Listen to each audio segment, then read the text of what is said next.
welcome to the Concert Help channel. In today's video, we'll be taking a look at how to release a deployment run. If you would like to review the process for launching a deployment run, follow the links in the upper right-hand corner of the video or in the video description down below. To release a deployment run, find the run in question, either in the Deployment Runs column here on the right of the dashboard or on the Runs page. And on the Runs Overview page, click the Release button here.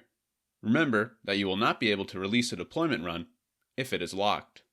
Also, bear in mind that when you release a deployment run, you will lose the data on its system or systems.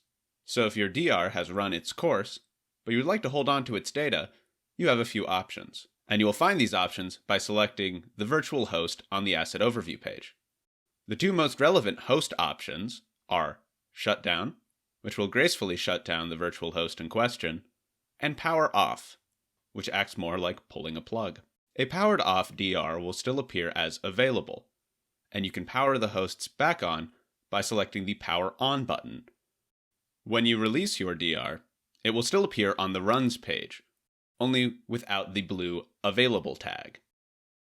If you'd like to watch more of these video tutorials, feel free to check out the Concert Help YouTube channel.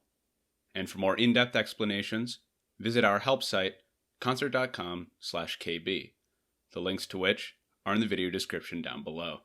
And of course, if you have any questions, you can get in touch with our support team by submitting a ticket to support@concert.com. In the meantime, I hope you found this video helpful, and thank you for using Concert.